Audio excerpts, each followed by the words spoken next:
नमस्कार दोस्तों, आज हम पढ़ने वाले हैं ब्रोंकाइटिस। ब्रोंकाइटिस क्या है? ये जो हमारा सीओपीडी जो इससे पहले वाले वीडियो में हमने पढ़ा था, तो सीओपीडी ब्रोंकाइटिस और एम्फाइसीमा के कारण होता है। ये दो कारणों से सीओपीडी होता है। तो हम देखते हैं कि ब्रोंकाइटिस क्या है। ब्रोंकाइटिस होता क्या है? इस bronchitis is when the airway leading to your lungs, यानी कि लंग्स में क्या, trachea and bronchi get inflamed and filled with mucus. जब हमारा ट्रेकिया और ब्रोंकाई, यानी कि ये जो ट्रेकिया वाला पार्ट हो गए, मतलब हम समझ सकते हैं कि जो हमारा क्या है, ट्रेकिया पार्ट है, ये हो गया ट्रेकिया, और इसके अंदर हमारे जो ब्रोंकाई वाले पार्ट हैं, इस तरीके से कह सकते हैं कि जो लंग्स के अंदर हमारा ब्रोंकाई वाला पार्ट है, उनमें क्या होना, वो इन्फ्लेम्ड हो जाना, यानी कि उनमें इन्फ्लामेशन हो जाना, या तो फिर म्यूकस का ज़्यादा प्रोडक्शन होना, वो ब्रोंकाइटिस की कंडीशन में आता है। किस तरीके से होता है उसको हम एक इमेज के माध्यम से आपको दिखाएंगे। आगे देख लेते हैं हम क्या है उसके बाद। तो you get a nagging cough and your body tries to get rid of the mucus. इसकी वजह से क्या होता है कि नैगिंग कफ, जो व्यक्ति इनसे सफ़र कर रहा है उसको नैगिंग कफ होगा, कफ होगी। योर कफ कैन लास्ट 2 और मोर वीक्स। वो कफ जो खांसी है वो कब से हो सकता है, वो कैन लास्ट 2, 2 सप्ताह या उससे ज़्यादा भी हो सकता है। Acute bronchitis is usually caused by the virus and goes away on its own. जो इसमें क्या है कि दो टाइप के ब्रोंकाइटिस देखने को मिलते हैं, एक्यूट और क्रॉनिक। एक्यूट जो है क्या है, वो वायरस के कारण होता है और अपने आप से ये चला जाता है। And chronic bronchitis never rarely goes away but can be manage. जो क्रॉनिक ब्रोंकाइटिस है वो अपने से नहीं जाता, इसको मैनेज करना पड़ता है through the prevention, through the treatment, through the exercises. मतलब ये क्रॉनिक है जो लंबे समय तक रहता है, तो ये अपने आप से नहीं जाती, इसके लिए कई सारे मैनेजमेंट करने पड़ते हैं। तो डेफिनेशन आपको क्लियर हुआ। अब हम एक इमेज के माध्यम से देखते हैं कि क्या होते हैं। ये आप देख रहे हैं कि ये क्या है, व्यक्ति का ये पूरा पार्ट लंग्स है। अब इसमें हमको एक हेल्दी एयर भी देखने को मिल रहा है और एक हमको इन्फ्लेम्ड एयर भी देखने को मिल रहा है। इन्फ्लामेशन में हमें कहाँ पे इन्फ्लामेशन देखने को मिलेगा, ये जो हमारा ल्यूमेन पार्ट है, ये ल्यूमन पार्ट देखेंगे और ए वाला ल्यूमन पार्ट देखेंगे। ये जो ल्यूमन पार्ट है हेल्दी एयरवे का, उसका जो ल्यूमन है, ओपनिंग है, वो देखिए कितना वाइड हमको देखने को मिल रहा है, जहाँ पर हमारा जो ऑक्सीजन का आदान प्रदान है, जिसको हम कह सकते हैं कि ऑक्सीजन लेते हैं और CO2 छोड़ते हैं। तो ये जो हमारा वाइड है, इसमें हम ज़्यादा मात्रा में ऑक्सीजन ले पाएंगे और ज़्यादा मात्रा में कार्बन डाइऑक्साइड छोड़ पाएंगे, मतलब जितना हमें रिक्वायरमेंट है। लेकिन ये जो सेकेंड इन्फ्लेम्ड एयरवे है, इसमें क्या है, जो इसका ल्यूमन है वो आप देख रहे हैं कि इन्फ्लेम्ड हो गया है। इन्फ्लामेशन होने की वजह से ना तो इसमें हम ऑक्सीजन पर्याप्त मात्रा में ले पाएंगे और ना ही पर्याप्त मात्रा में कार्बन डाइऑक्साइड को छोड़ पाएंगे। ये क्लियर हुआ। एक दूसरा इमेज दिखाते हैं हम, ये देख सकते हैं, वो तो इन्फ्लेम्ड का था, ये है म्यूकस का। इस तरीके से ये देख रहे हैं, ये हमारा क्या है, नॉर्मल ब्रोंकियल ट्यूब है, और ये जो सेकेंड वाला है ये क्या है, हमारा वो ब्रोंकियल ट्यूब है जिसमें ब्रोंकाइटिस है और इसमें म्यूकस का ज़्यादा मात्रा में म्यूकस सिक्रेशन हो रहा है। ये देख सकते हैं, एक जो ग्रीन है क्या है, म्यूकस। क्लियर हुआ आपको दोनों में कि नॉर्मल व्यक्ति में किस तरीके से रहेगा और ब्रोंकाइटिस वाले कंडीशन में क्या होगा। अब हम देखते हैं टाइप्स हमने इसमें डेफिनेशन में पढ़ा कि दो टाइप के होते हैं, क्रॉनिक और एक एक्यूट। एक्यूट जो है वो उसमें क्या देखने को मिल रहा है कि एक्यूट थोड़े समय के लिए रहता है और अपने आप से सबसाइड हो जाते हैं, एक वीक मतलब 3 दिन 4 दिन या एक सप्ताह में चले जाते हैं, अपने आप से ठीक हो जाते हैं। क्रॉनिक क्या है, क्रॉनिक ब्रोंकाइटिस क्या है, ये मंथ ईयर्स भी लग जाते हैं, 2 साल महीने लग जाएंगे, 2 साल लग जाते हैं, 3 मंथ 4 मंथ, मतलब कि 3 मंथ से अबव हो सकता है, वो 2 साल 5 साल 6 साल 8 साल 10 साल भी लग सकते हैं, और ये अपने आप से ठीक नहीं होता क्रॉनिक ब्रोंकाइटिस। के लिए मेडिसिन लेने पड़ते हैं, मैनेजमेंट हमें करने पड़ते हैं। अब देखते हैं हम रिस्क फैक्टर। रिस्क फैक्टर क्या हो सकते हैं, स्मोक और are around someone who does, मतलब जो व्यक्ति स्मोक कर रहा हो या तो फिर ऐसे वातावरण में रह रहा हो जहाँ पर स्मोकिंग हो रही हो। दूसरा है हैव अस्थमा, COPD और ब्रीथिंग कंडीशन, ऐसा व्यक्ति जिसको अस्थमा हो या तो COPD हो, COPD बोले तो क्रॉनिक ऑब्स्ट्रक्टिव पल्मोनरी डिसीज हो, या तो फिर ब्रीथिंग और कोई समस्या हो सकती है, जैसे एम्फाइसीमा हो, निमोनिया हो, रेस्पिरेटरी ट्रैक्ट की कोई भी डिसीज हो सकते हैं। हैव GERD यानी कि chronic acid reflux disease. Next है have an auto immune disorder और other illness that cause inflammation और around air pollution like smoke and chemical, ऐसा मतलब इन्वायरमेंट जहाँ पर क्या हो, पॉल्यूशन हो, डस्ट हो। ऑटो इम्यून डिसऑर्डर का मतलब होता है जो जल्दी से व्यक्ति के इम्यून सिस्टम पे अटैक करता हो और हमको बीमार कर देता हो, ये सारे रिस्क फैक्टर हैं। नेक्स्ट आगे देखते हैं हम कॉजेज देखते हैं, क्या कारण है जिसकी वजह से हो सकता है। तो दिया infection and non infectious causes of bronchitis. पहला क्या है, वायरस। वायरस में क्या है, viruses that cause bronchitis include influenza, respiratory syncytial virus, adenovirus, rhinovirus and the corona virus.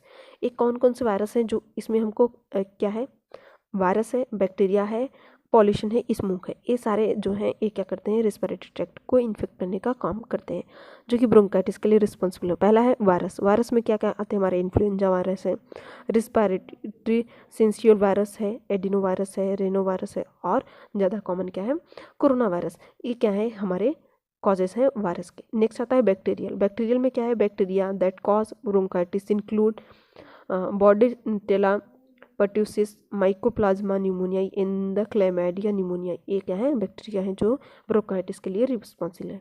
Next है पॉल्यूशन। पॉल्यूशन की वजह से अगर ज़्यादा पॉल्यूशन है उस वजह से हो सकता है, एयर पॉल्यूशन हो सकता है, डस्ट, ये सारे। नेक्स्ट स्मोक, सिगरेट और मैरिजुना कैनाबिस, यानी कि स्मोक जो सिगरेट पीते हो उनको होने का चांसेस होता है।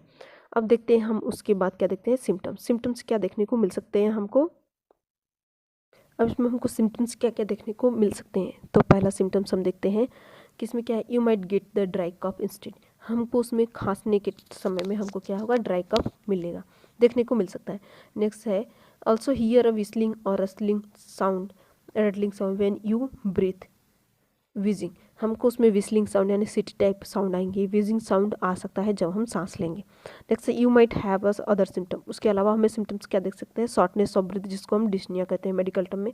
फीवर देखने को मिल सकता है, रनिंग नोज और टायर्डनेस हमको देखने को मिलेगी। टायर्डनेस को हम फटीग कहते हैं। ये हमको कॉमन सिम्टम्स देखने को मिलेंगे।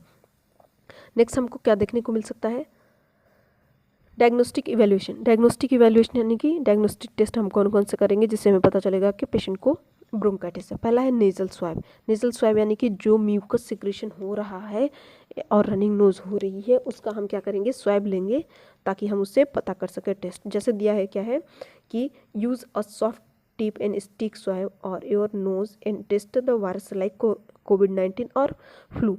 कोविड-19 के टाइम में आपने देखा होगा कि नेजल नोज़ में क्या करते थे, एक स्वैब रहती थी पतली सी स्टिक टाइप की, उसको नोज़ में डालते थे और उससे क्या था, नोजल और ओरल दोनों लेते थे। लेकिन अभी यहाँ पर नेजल स्वैब के बारे में मेंशन कर रहे थे, हम नेजल के बारे, नेजल से उसको नोस्ट्रिल्स में अपने क्या करते थे, डाल करके पेशेंट को उसका स्वैब लेते थे।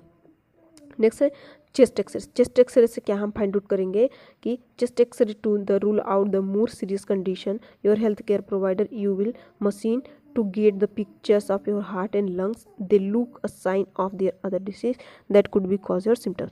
हम चेस्ट एक्सरे करेंगे तो उसमें म्यूकस कितना लंग्स को कवर करे। सपोज दैट कि अगर हम बात करते ये हमारा क्या है, लंग्स है, ठीक। किस लंग्स में क्या कर सकते हैं कि हमारे पास दो ये लंग्स है हमारा, ये इस तरीके से आपको दो लंग्स दिखेंगे। लेकिन अगर इसमें मान लीजिए म्यूकस है, इसमें कफ है, तो ये जो पार्ट में जिसमें कफ रहेगा वो आपको वाइट वाइट ऐसे पैचेस टाइप के दिखेंगे, वाइट वाइट। तो आपको समझ में आएगा कि कितना पार्ट इसमें कवर किया हो, चाहे राइट हो चाहे लेफ्ट हो, जिस भी पार्ट में रहेगा वो आपको दिखेगा एक्सरे से। नेक्स्ट देखते हैं क्या, ब्लड टेस्ट। ब्लड टेस्ट में क्या है, ब्लड टेस्ट क्यों करेंगे, जैसे हम देख रहे हैं कि ब्लड टेस्ट क्या है, इन्फेक्शन की वजह से हो रहा है, तो हम ब्लड टेस्ट के द्वारा देखेंगे जिससे हमें पता चलेगा कि इसमें कितना % बैक्टीरिया और वायरसेस हमको देखने को मिल रहे हैं। ब्लड टेस्ट योर हेल्थ में do blood test using needle in your arm to look the infections और चेक योर ओवरऑल हेल्थ। हमारे इसमें क्या हो, जो भी इन्फेक्शन का लेवल है उसको पता करने के लिए हम ब्लड टेस्ट कर रहे हैं। फिर उसके बाद हम देखते हैं ब्लड टेस्ट में और क्या करते हैं। ब्लड टेस्ट हो गया, स्पुटम टेस्ट करेंगे ताकि हम उसके अलावा जो भी बैक्टीरिया और वायरसेस हैं हमारे किसमें, स्पुटम में, उसके द्वारा पता कर सकें। नेक्स्ट है pulmonary function test. Pulmonary function test पता कर ये किस लिए है, हमारे लंग्स की कैपेसिटी को जानने के लिए कि लंग्स की कैपेसिटी कितना डाउन हो गई है ब्रोंकाइटिस की वजह से। तो उसके लंग्स की कैपेसिटी को पल्मोनरी फंक्शन टेस्ट हम करते कितने देर तक हम वर्क कर सकते हैं यूज़ एक मशीन के द्वारा यूज़ करके।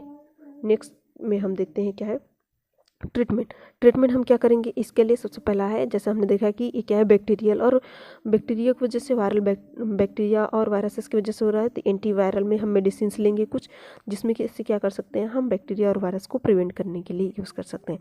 जैसे क्या है, Tamiflu, Relenza and the Rapivab. If you start taking antivirus quickly after your symptoms start, you might be feel better soon.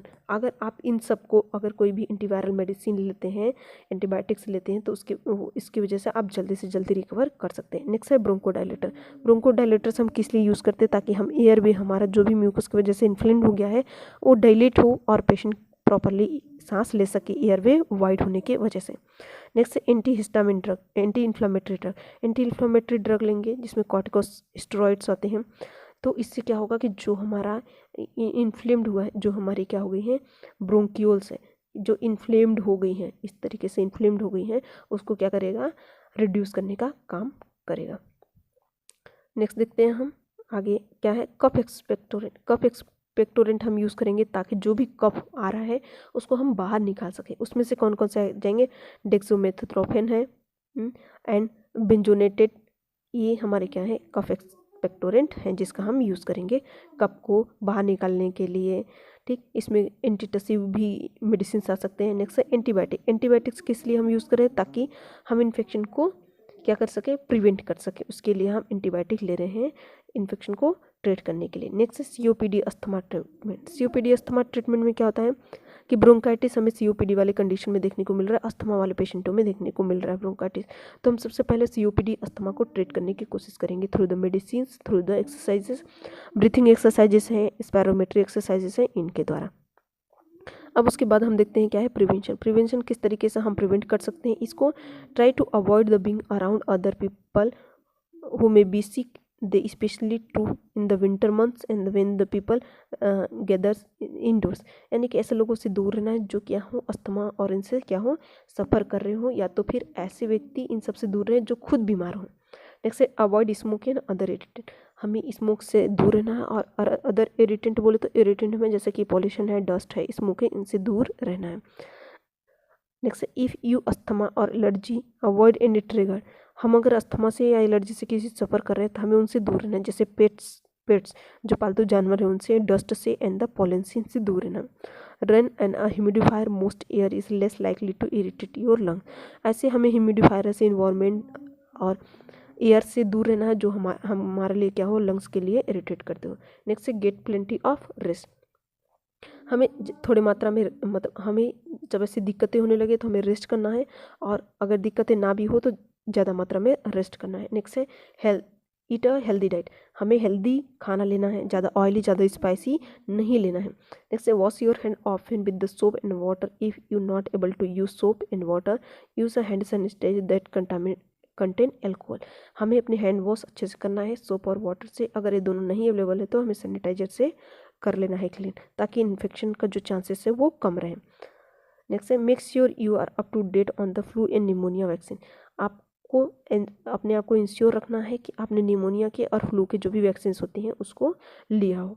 इन सब से क्या रहेगा कि इन सबको लेने से हम अस्थमा, सीओपीडी, जितने भी रिस्पायरेटरी इन्फेक्शन है उनसे अपने आप को प्रिवेंट करके रख सकें। तो इस तरीके से आपको ब्रोंकाइटिस अच्छे तरीके से समझ में आया होगा। नेक्स्ट मिलते हैं हम नए वीडियो के साथ, तब तक के लिए आप इस वीडियो को देखिए। आपको जहाँ पर भी डाउट होता है आप हमारे कमेंट बॉक्स में लिखिएगा। अगर वीडियो पसंद आए तो इसे लाइक, शेयर, कमेंट और सब्सक्राइब जरूर करिए। तब तक के लिए थैंक यू सो मच। जय हिंद।